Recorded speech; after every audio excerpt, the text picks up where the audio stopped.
of this morning's speech, I wrestled with how I could speak to such a complex and complicated topic.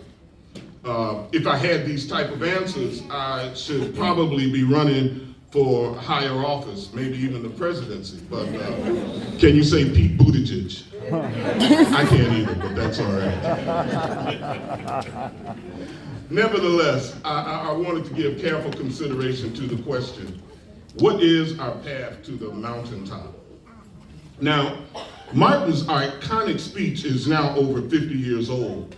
And like everything else that has aged, it has aged and matured, all the while remaining timelessly relevant. While Martin spoke of his view from the mountaintop, he also pointed to the valley where we find the promised land. And there are a few things that you ought to know about the mountaintop. First, let's be clear. The mountaintop is not a destination. It's more of a milestone. It's a place of strategic advantage. From the mountaintop, you can see miles ahead in every direction. Martin saw years ahead into the future as to what America could be. His focus on change touched many facets of our society. He saw the need for excellence in education, for achievement in the economy and business, for criminal justice reform, for political activism, for fair housing, for the right to organize, the right to vote, the right to form unions. Martin had scaled the mountain and had looked far off through the unknown terrain, and he saw what America could become, but he knew it would be a harrowing trek with treacherous paths and unsure footing. He knew that he himself would be a victim of the mountain. He also knew that if we persist and faint not, we as a people would get to the promised land. Like all seasoned mountain climbers will tell you, once you scale the summit, you're only halfway done. Now, you must, as one experienced climber put it, after reaching the peak of Mount McKinley, which raises 20,310 feet and has regular sub-zero temperatures, you must get the hell down. Mountaintops are not suitable for sustained dwelling. They do, however, offer unparalleled views of the land. And the trail down the mountain is just as perilous as the journey to the top, and extreme caution must be taken to avoid a disastrous fall. I believe today that we find ourselves not so much as on the mountaintop, but on this arduous journey on our path to the promised land. Then, why don't we get some insight from the dream master himself as to what we should expect and what our purpose should be. Martin envisioned a land where little black boys and little black girls would hold hands with little white boys and little white girls and be judged not by the color of their skin, but by the content of their character. The mature and aged version says, when black men and black women can sit at the table with white men and white women and be judged on their character and merit, not their ethnicity or the color of their skin. Some have mistakenly taken Martin's statement as a promotion of color blindness. And I think any kind of blindness is a disability and certainly not an attribute that you want to put on the whole body of people. With this thought in mind, I want to make a little public service announcement. We're all friends here, right? Yes. Okay. If you're here this morning and you have said, or you say, I don't see color, please stop.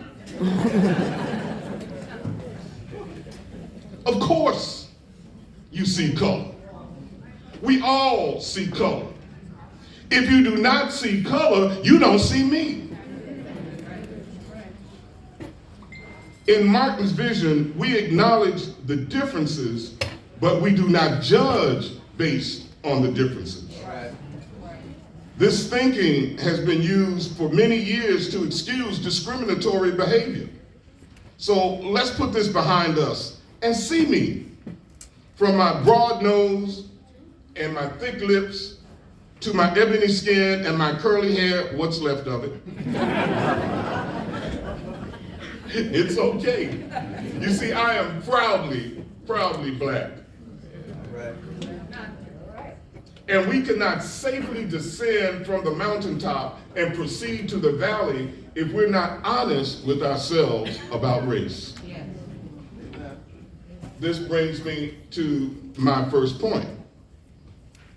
We must develop and nurture in our society an ability to see our ethnic differences while not being influenced or led by any stereotypes those images may bring to mind.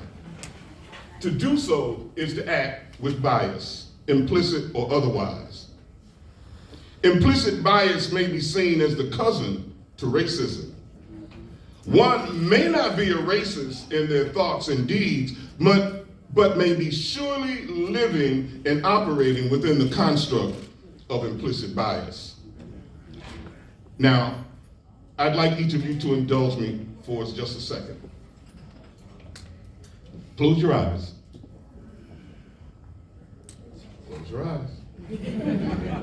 Now, imagine it is nearing dark in your neighborhood.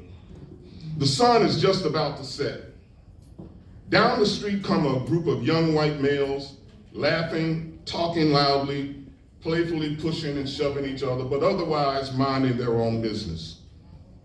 What thoughts come to your mind?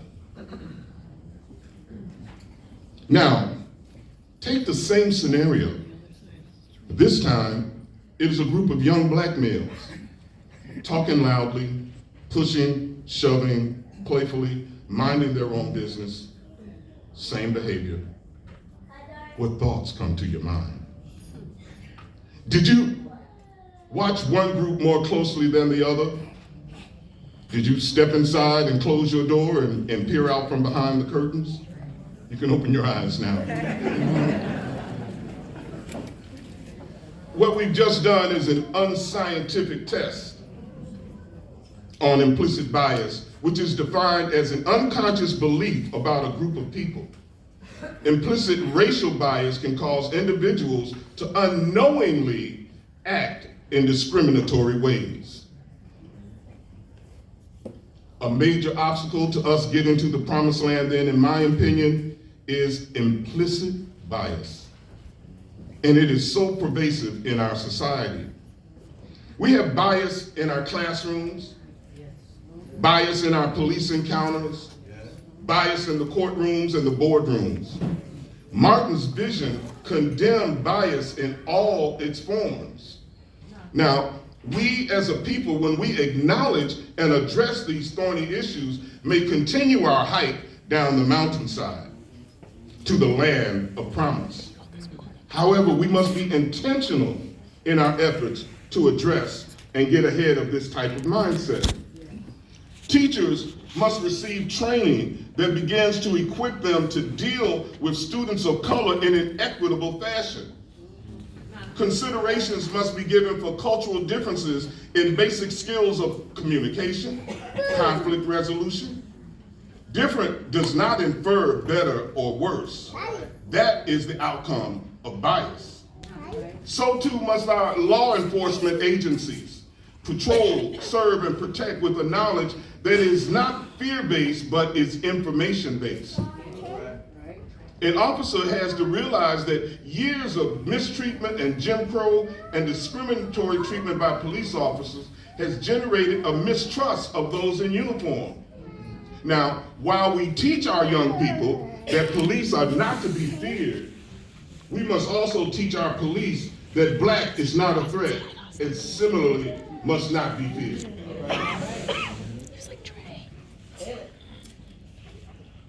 In all areas of our culture, we must be vigilant in our efforts to eradicate all biases from our daily discourse. When we see workforces that do not reflect the diversity of the community, It is generally due to implicit biases in the hiring process that favors candidates from the dominant culture over a minority.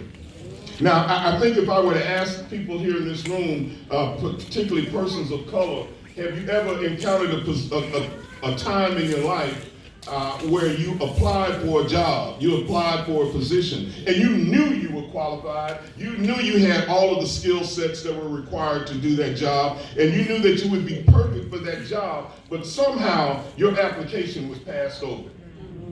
And then when you saw the person who was hired, you knew immediately that you were the better candidate. You may have been the victim of implicit bias.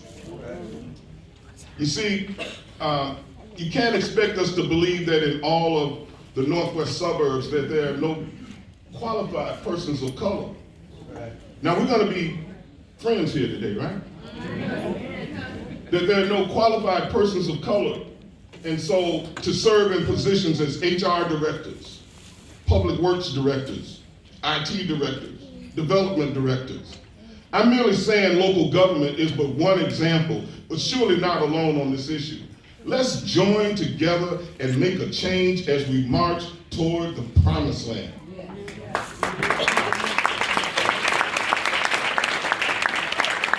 We are prone to let our mental life become invaded by legions of half-truths, prejudice, and propaganda. To save a man from the morass of propaganda, in my opinion, is one of the chief aims of education. Education must enable one to sift and weigh evidence, to discern true from false, the real from the unreal, and fact from fiction. He could have written that today, as we live in an era of fake news and alternate facts. And education is our weapon. Education is the way that we combat fake news and alternate facts. It's the way that we combat and we prevail against propaganda.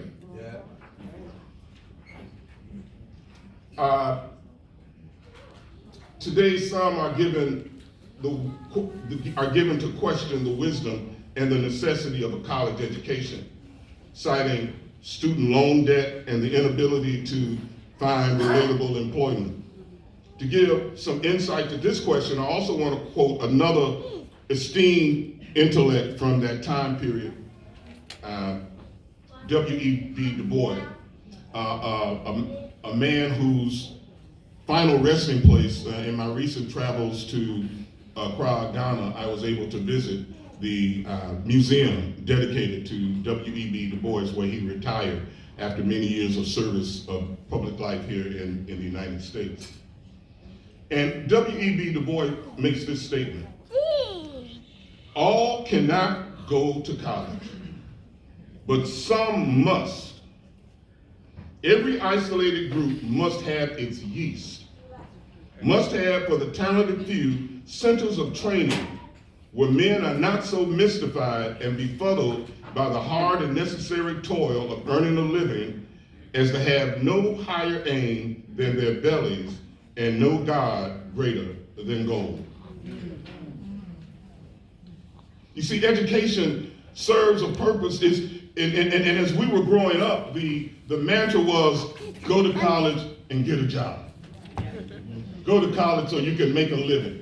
And there's nothing wrong with that instruction, but we must realize that education is about more than just getting a job. It's about more than just making a living. Education equips you to deal with life.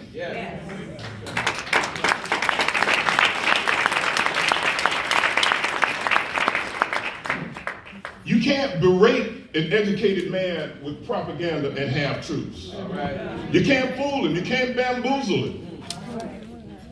Because he has information and he knows how to discern information and facts.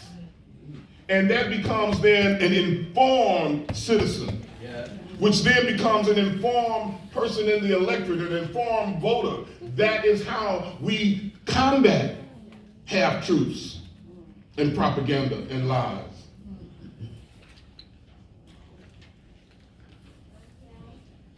Let's treat education and educators with the highest regard. Truly, Teaching is the most noble of all the professions.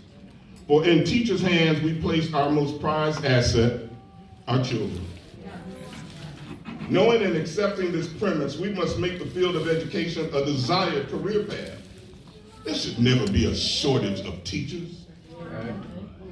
We must pay teachers competing wages for professionals, many who have advanced degrees. We must fix our broken school funding system and address this issue. The road to the promised land will be built on the foundation of education. Martin was a champion of labor unions.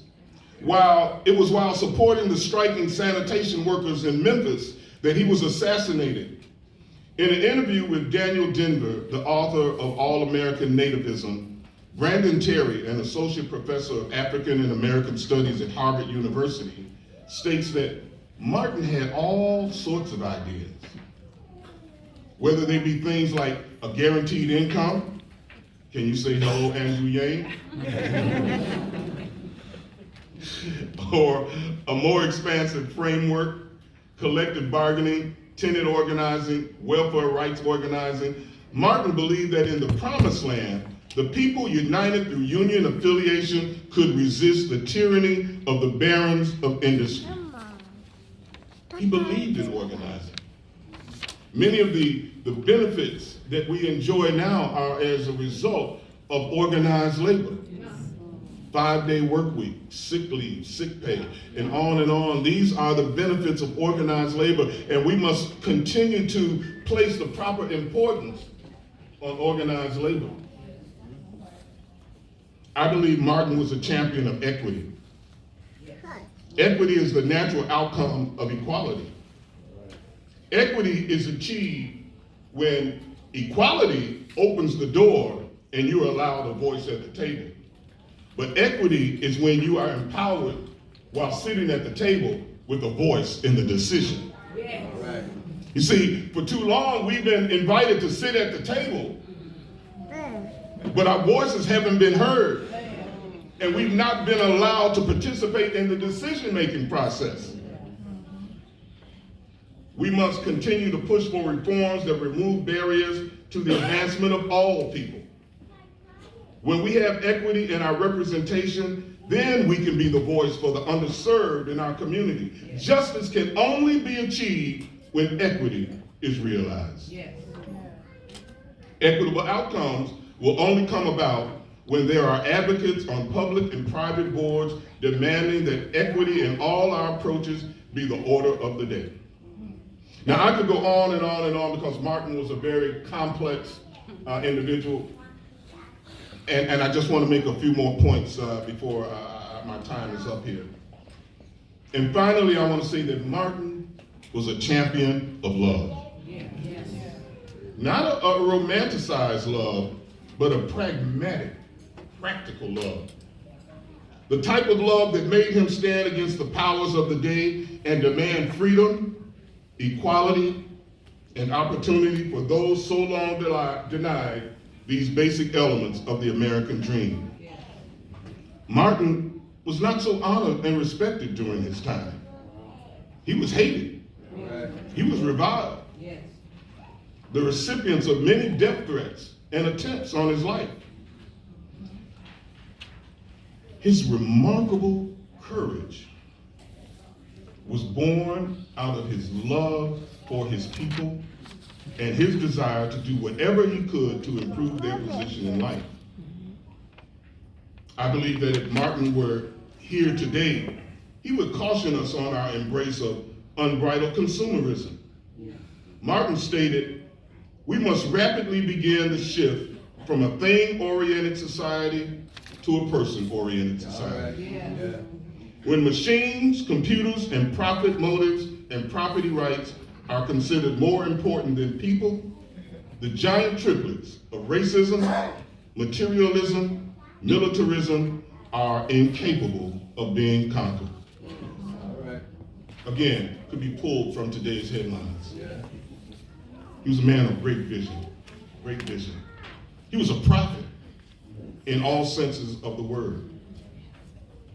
His great love enabled him to forego a life of accumulating wealth. You see, he was a brilliant man, and he would have been eminently successful at any endeavor he chose. But he chose to serve. And in doing so, he made whole those words from the scripture that says, the servant shall be the greatest among you. All right. Today, we must be our own champions. Each of us in our own sphere of influence must be careful to do our part in making the dream of a promised land a reality. Let's stamp out hunger in our land. No child should go to bed or wake up hungry, not in the promised land. All right. Let's rise together against racism and bias. No man or woman should be denied the opportunity to lawfully seek a better quality of life, providing for the health of their family, their safety and well-being, not in the promised land. No man or woman should be denied liberty and subjected to unfair incarceration or unequal justice under the law, not in the promised land. And no American should be prohibited from finding their purpose and fulfilling their dreams to the fullest extent of their God-given capabilities in the pursuit of happiness, not in the promised land. So let us move on from the mountaintop. Take one last look around. Take a deep breath of fresh, clean air. Allow yourself a moment to pause and offer congratulations on your accomplishment. All right. Now, let's gather up all the tools used to complete the climb. Perseverance. Yeah. Courage, commitment, strength, dedication, passion, focus, self-discipline, and begin the march down the backside of the mountain. All right.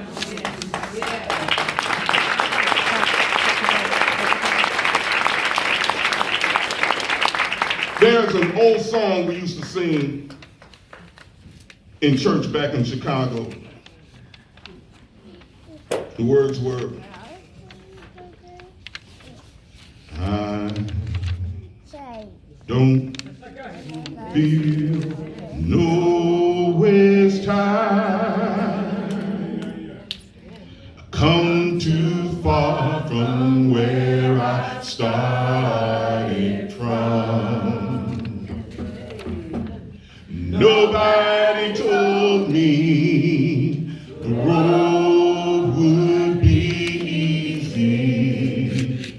I don't believe he brought me this far to leave me.